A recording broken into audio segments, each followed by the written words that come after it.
हरे कृष्ण. श्रीमद भगवद्गीता जशी आहे तशी अध्याय 12वा. अध्यायाचं नाव आहे भक्तियोग. 18 आणि 19 एकत्र श्लोक आहेत. तर श्लोकाचे शब्द जाणून घेत आहोत. सुरू करण्याआधी श्रील प्रभुपादांना प्रार्थना करूया. हे श्रील प्रभुपाद, आम्ही भगवद्गीता हा ग्रंथ वाचून समजून घेण्याचा प्रयत्न करीत आहोत. त्यासाठी आम्हाला आशीर्वाद द्या. धन्यवाद प्रभुपाद. तर 19वा श्लोक आहे. त्याच्या पहिल्या ओळीचे शब्द बघूया. तुल्य निंदा स्तुती. तर असा हा जो भक्त आहे तो कुणी निंदा करो किंवा स्तुती करो, त्या दोन्ही गोष्टींकडे तो समभावनेने बघतो. जसं म्हटलं जातं ना, कुणी वंदा कुणी निंदा, कृष्ण भक्ती हाच आमचा धंदा. तो कुणी आमची स्तुती करो, वंदन करो, किंवा आम्ही कृष्ण भक्ती करतो आहोत त्यामुळे कोणी आमची निंदा करो, पण आम्ही आमची कृष्ण भक्ती करणं जे आहे ते चालूच ठेवणार आहे. तर असा शुद्ध भक्त आहे तो कुणी त्याची निंदा केली तरी विचलित होत नाही. तर वैष्णवाचार्य ह्याविषयी समजवतात की जेव्हा आपले एखादं कार्य खूप व्यवस्थित आपण करत असतो आणि त्याबद्दल कुणी आपली निंदा करू लागला तर ती निंदा सहन करणं खूपच कठीण असतं. म्हणजे आपलं काही चुकलंय तर त्याबद्दल वाईट बोलतोय तर ठीक आहे, पण आपण खूप चांगलं काम करतोय तरीही आपली निंदा केली जाते, तर अशी निंदा सहन करणं खूपच सामान्यतः कठीण असतं. मात्र हा जो शुद्ध भक्त आहे तो भगवान श्रीकृष्णांसाठी प्रत्येक कार्य करतोय आणि त्यामुळे कुठच्याही परिस्थितीत तो विचलित होत नाही. कुणी स्तुती केली तरी तो हुरळून जात नाही, कारण तो जाणतो आहे की भगवान श्रीकृष्णांनीच मला ही सगळी कार्य करायला शक्ती, बुद्धी, वेळ, परिस्थिती दिली आहे.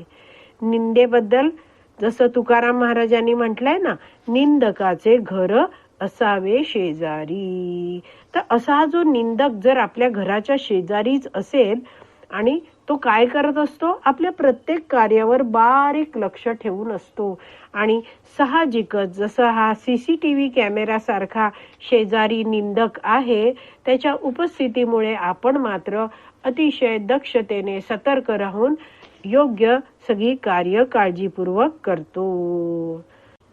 वैष्णवाचार्य समजवतात की बरेचदा निंदा ही त्याची केली जाते जो त्या ठिकाणी उपस्थित नाहीये आणि नंतर व कुणीतरी त्याविषयी आपल्याला येऊन सांगत असतं.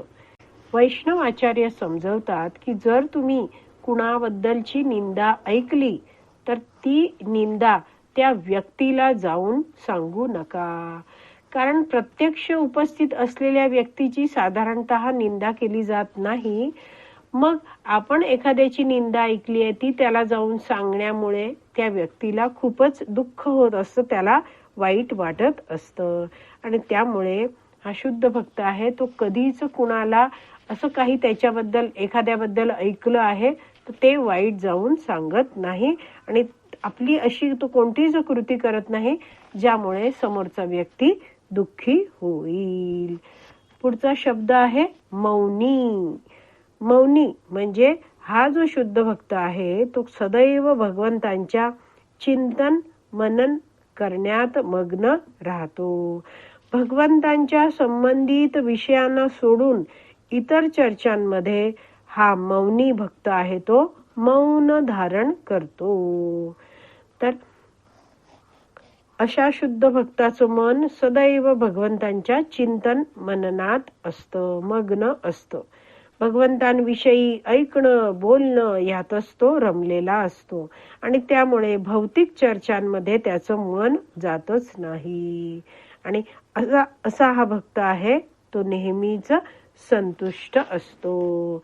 तसं आपण वाचलं ना, मौनी नंतरचा 19व्या श्लोकाच्या पहिल्या ओळीतला मौनी नंतरचा शब्द आहे संतुष्ट. तर जो भौतिक विचारांमध्ये आपलं मन घालत नाही आणि मन आपलं भगवंतांवर ज्याने स्थित केलेलं आहे तर असा भक्त आहे तो संतुष्ट असतो. तर जे काही मिळतं आहे त्या परिस्थितीत असा भक्त संतुष्ट राहतो. तर भगवंत हे आत्मतृप्त आहेत, आत्माराम आहेत आणि अशा भगवंतांची भक्तिमय सेवा सतत करत राहिल्यामुळे शुद्ध भक्त आहे तो सुद्धा समाधानी बनतो, आत्मतृप्त बनतो. येन केनचित हा शब्द आपण 19व्या श्लोकाच्या पहिल्या ओळीत शेवटी वाचत आहोत.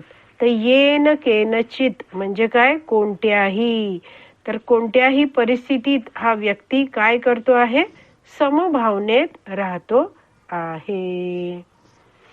अनिकेत, निकेतन म्हणजे घर आणि अनिकेत म्हणजे घर नसणारा. तर शुद्ध भक्त आहे तो आपल्या घराशी आसक्त नसतो.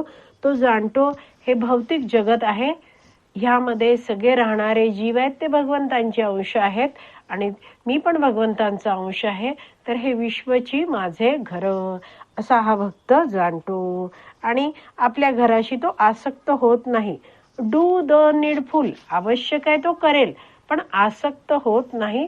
तो भगवंतांशी आसक्त असतो.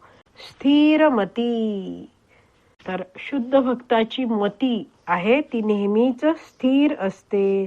तो सदैव भगवंतांच्या ज्ञानामध्ये स्थिर असतो.